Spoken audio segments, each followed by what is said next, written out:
नमस्कार बच्चों। आज हम कक्षा 7वीं के पाठ 3 का अध्ययन करेंगे। तो बच्चों, इस पाठ का नाम है स्वावलंबन, अर्थात स्वावलंबन या आत्मनिर्भर। इसका अर्थ होता है स्वावलंबी, अर्थात अपने कार्य को स्वयं करने वाला, या आत्मनिर्भर, अपने ऊपर निर्भर रहने वाला, अर्थात किसी के दूसरे के ऊपर अपने कार्य के लिए निर्भर न रहने वाला व्यक्ति। तो इस पाठ के माध्यम से बच्चों हमें यह बताया जाएगा कि हमें अपना काम स्वयं करना चाहिए और अपने काम के लिए दूसरों के ऊपर निर्भर नहीं रहना चाहिए। तो इसमें 2 घनिष्ठ मित्र हैं, एक कृष्णमूर्ति और दूसरा श्रीकंठ। ये दोनों आपस में घनिष्ठ मित्र थे। तो इनके माध्यम से आपको ये बताया जाएगा कि हमें अपने ऊपर निर्भर रहना चाहिए, अर्थात अपने कार्य के लिए अपने ऊपर ही निर्भर रहना चाहिए, न कि अन्य लोगों के ऊपर। तो आइए चलते हैं हम इस अपने अध्याय की तरफ। तो सबसे पहले हमारे पहले गद्यांश का प्रकरण आएगा, जो कि या रूपरेखा होगी, जो कि जैसे कृष्णमूर्ति, और अंत में क्या जाएगा, साधारणं च आसीत। ये रूपरेखा बनेगी पहले गद्यांश की।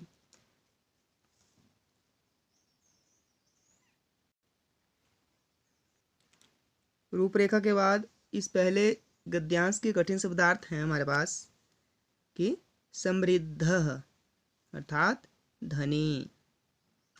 आगे है चत्वारिंशत्, इसका अर्थ हुआ 40।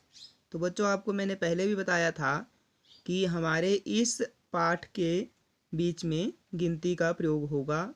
तो आपको मैंने गिनती लिखने के लिए और याद करने के लिए दी है।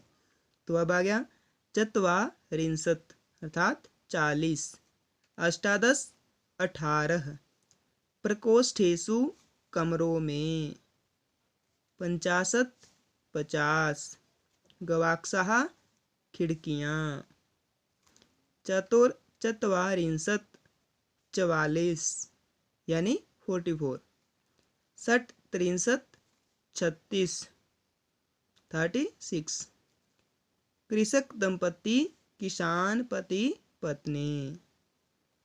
वे हैं पहले गद्यांश के कठिन शब्दार्थ। और उसके बाद करेंगे हम इस गद्यांश की हिंदी। अब इसकी हिंदी में होता है कृष्णमूर्ति ही श्रीकंठश्च मित्रे आस्ताम। बोलते हैं कृष्णमूर्ति और श्रीकंठ मित्र थे, या 2 मित्र थे। आगे बोलता है कि श्रीकंठस्य पिता समृद्ध आसीत। बोलते हैं श्रीकंठ का पिता धनी था। किसकी बात हुई? श्रीकंठ की। तो बोलते हैं श्रीकंठस्य पिता समृद्ध आसीत, श्रीकंठ का पिता धनी था। बोलते हैं तस्या भवने सर्वविधानि सुख साधनानि आसन। बोलते हैं कि उसके भवन में, अर्थात घर में, सर्वविधानि सब प्रकार की सुख साधनानि सुख साधन थे। उसके मकान में या भवन में या घर में सब प्रकार के सुख साधन थे। तस्मिन् विशाले भवने 44 स्तंभाः आसन्। उसके विशाल भवने, घर में, 40 स्तंभाः आसन्।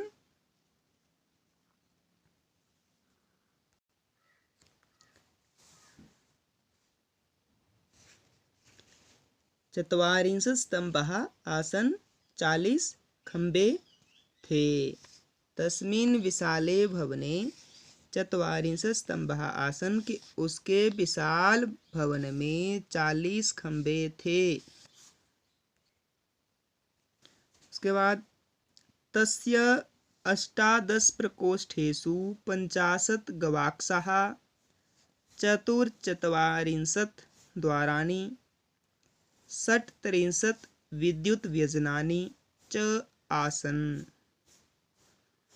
तस्या अष्टादश प्रकोष्ठेषु उसके 18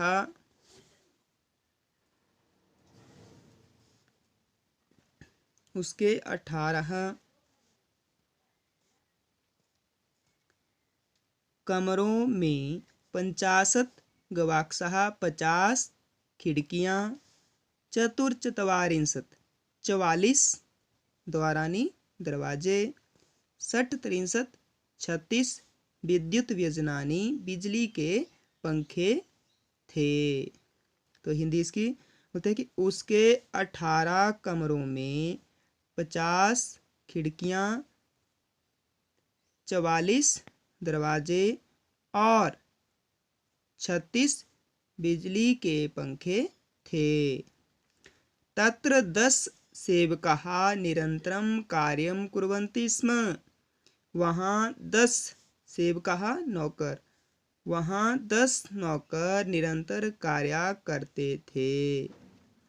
परम कृष्णमूर्तेः माता पिता च निर्धनौ कृषक दंपतिः। बोलते हैं परंतु कृष्ण मूर्ति के माता और पिता निर्धन या गरीब किसान पति पत्नी थे। उसके बाद तस्या गृहम् आडंबरविहीनं साधारणं च आसीत्।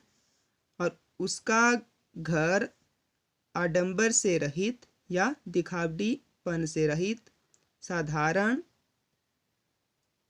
और साधारण था। उसका घर दिखावे से रहित और साधारण था।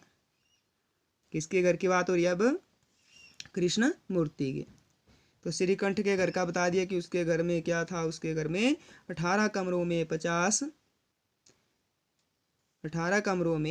50 खिड़कियाँ 44 दरवाजे 36 बिजली के पंखे थे और वहाँ 10 नौकर कार्य करते थे। तो आपको शुरू में कहा था कि श्रीकंठ के पिता बहुत ही समृद्ध थे अर्थात धनी थे, लेकिन जो कृष्ण मूर्ति के माता पिता थे वो निर्धन किसान पति पत्नी थे और उनका घर बिल्कुल साधारण था। ठीक है। अब उसके बाद क्या है आगे? दूसरा गद्यांश बोलते हैं कि इसका रूपरेखा क्या बनेगी या प्रकरण बोलता है एकदा श्रीकंठ, यहाँ से लेकर इसके कठिन शब्दार्थों में आएगा आतिथ्यम अतिथि सत्कार और अन्य कठिन शब्दार्थ इसके आपको गद्यांश में बताता हूँ मैं। एकदा एक बार श्रीकंठ ने तेन उसके साथ प्रातः सुबह 9 बजे तस्या उसके गृहम घर में आगच्छत गया। तत्र कृष्णमूर्ति, वहाँ कृष्णमूर्ति ने तस्या उसके माता पिता ने स्वशक्त्या अपनी शक्ति से या अपनी समर्थ्या के अनुसार आतिथ्यम अतिथि सत्कार। और उसके बाद भृत्यः का अर्थ नौकर या काम करने वाला सेवक। भृत्य का अर्थ नौकर या सेवक। कष्टम दुख। तो प्रकरण है दूसरे गद्यांश का एकदा श्रीकंठ से लेकर अंत में आ जाएगा संति। यह दूसरे गद्यांश का प्रकरण और उसके बाद कठिन शब्दार्थ बताए मैंने अभी पहले। अब इसकी हिंदी एकदा श्रीकंठः तेन सह प्रातः 9 वादने तस्य गृहम् अगच्छत्। एक बार श्रीकंठ ने तेन सह उसके साथ सुबह 9 बजे उसके घर को गया।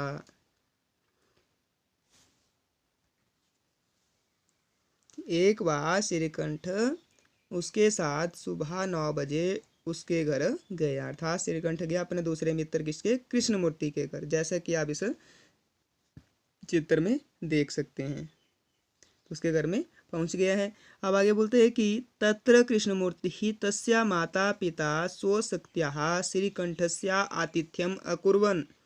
उसके माता पिता ने स्वशक्त्या अपनी शक्ति के अनुसार या अपने सामर्थ्य के अनुसार श्रीकंठ का अतिथि सत्कार किया। आप इस चित्र में देख सकते हैं कि यहाँ पर श्रीकंठ बैठा है और कृष्णमूर्ति के माता पिता खड़े हैं और कृष्णमूर्ति उसका अतिथि सत्कार कर रहा है। और ऊपर चित्र में देख सकते हैं आप कि वहाँ पर बताया गया है कि जो श्रीकंठ था उसका घर बहुत ही बड़ा था। जिस प्रकार से आप इसमें खंबे इत्यादि देख सकते हैं, बहुत सी खिड़कियाँ दिखाई दे रही हैं और उसके माता पिता बहुत धनी थे। तो लेकिन यहाँ कृष्णमूर्ति के परिवार में ऐसा कुछ नहीं है, साधारण कहा है तो साधारण ही है। आगे एतत् दृष्ट्वा श्रीकंठः अकथयत्। ऐसा देखकर श्रीकंठ ने कहा, मित्र, हे मित्र, अहम भवताम सत्कारम संतुष्टो अस्मि, कि मैं आपके सत्कार से संतुष्ट हूँ। केवलम इदमेव मम दुःखम यत् मम गृहे एकोऽपि भृत्यः नास्ति।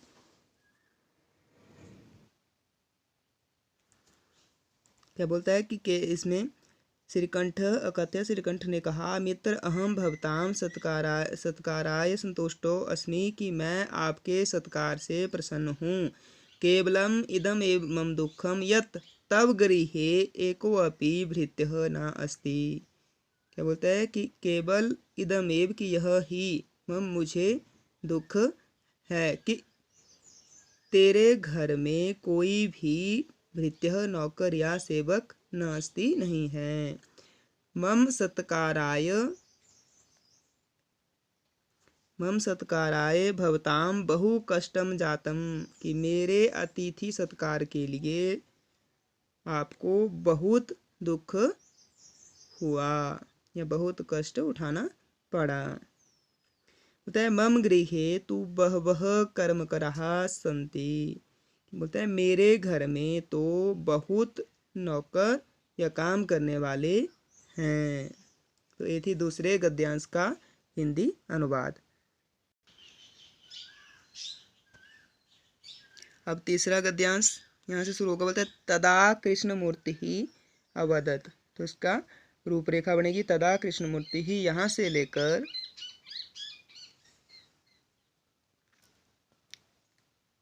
कष्टम भवति, यह तीसरा गद्यांश। तो इसके कठिन शब्दार्थ आएंगे हमारे पास। क्या आएगा? कर्म करह, काम करने वाला। क्या बताया? कर्म करह, काम करने वाला। भवताम, आपके। भृत्यः, नौकर या सेवक। शक्नुवन्ति, सकते हैं। आगे सर्वत्र, सब जगह। स्वकार्याय, अपने काम के लिए। प्रतिक्षणम, प्रत्येक क्षण। ये है कठिन शब्दार्थ। अब इसकी हिंदी। तदा कृष्णमूर्ति ही अवदत्। तब कृष्णमूर्ति ने बोला या कहा, मित्र, हे मित्र अर्थात सखा, ममापि अष्टौ कर्मकराः सन्ति, कि मेरे भी 8 काम करने वाले हैं। ते च 2 पादौ 2 हस्तौ 2 नेत्रे और 2 श्रोत्रे इति। क्या बोलते हैं कि तेज और वे 2 पाँव, 2 हाथ, 2 कान और 2 श्रोत्रे इति, 2 कान हैं। दोबारा सुनिए। बोलता है कि और वे 2 पाँव, 2 हाथ, 2 नेत्रे द्वे आँखें, अर्थात दो आँखें, और द्वे श्रोत्रे, दो कान हैं। एते प्रतिक्षणं मम सहायकः, ये प्रत्येक क्षण मेरे सहायक हैं। किंतु तब भृत्यः सदैव सर्वत्र च उपस्थिताः भवितुं न शक्नुवन्ति। तो बोलते हैं कि किंतु तेरे नौकर हमेशा ही और सब जगह उपस्थित नहीं हो सकते हैं। किंतु तेरे नौकर हमेशा और सब जगह उपस्थित नहीं हो सकते हैं। बोलते हैं त्वं तु स्वकार्याय भृत्या अधीनः, कि तू तो अपने काम के लिए भृत्या अधीनः, नौकरों के अधीन है। यदा यदा ते अनुपस्थितः तदा तदा त्वं कष्टम अनुभवसि। बोलते हैं कि यदा यदा, जब जब वे अनुपस्थित हैं, तब तब तुम दुख अनुभव करते हो। स्वावलंबने तु सर्वदा सुखमेव, बोलता है स्वावलंबन में तो हमेशा सुख ही है। न कदापि कष्टम भवति, बोलता है आत्मनिर्भरता में तो हमेशा सुख ही है। न कदापि कष्टम भवति, और बोलते हैं न कभी भी, और कभी भी दुख नहीं होता है। ये थी तीसरे गद्यांश का हिंदी अनुवाद। अब है चौथा। बोलते हैं श्रीकंठः अवदत्, यहाँ से श्रीकंठ से लेकर अंत में आ जाएगा चलामी। ये रूपरेखा और इसके कठिन शब्दार्थ इसमें आते हैं। क्या गया? मनसी, मन में। 12:30 12:30 बजे, 12:30। आगे सांप्रतम, अभी। ये 3 कठिन शब्दार्थ हैं इसमें। अब इसकी हिंदी बोलते हैं श्रीकंठः अवदत्, श्रीकंठ ने बोला। मित्र, तब वचनानि श्रुत्वा मम मनसि महती प्रसन्नता जाता। बोलता है कि तेरे वचनों को सुनकर मेरे मन में महती, बहुत, प्रसन्नता, खुशी, जाता, हुई।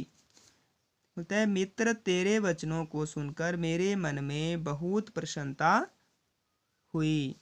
अधुना अहम अपि स्वकार्याणि स्वयमेव कर्तुम् इच्छामि, अब मैं भी अपने कार्य स्वयं ही करना चाहता हूँ। भवतु 12:30 इदम, बोलता है अच्छा 12:30 इदम, कि अब 12:30 बज गए। सांप्रतम गृहम चलामी, कि अब घर चलता हूँ, या अब मैं घर चलता हूँ। तो बच्चों, इस पाठ के माध्यम से किस प्रकार से एक मित्र ने अर्थात श्रीकंठ ने कृष्णमूर्ति से किस प्रकार से सीखा कि हमें अपना काम स्वयं करना चाहिए और अपने काम के लिए दूसरों पर निर्भर नहीं रहना चाहिए।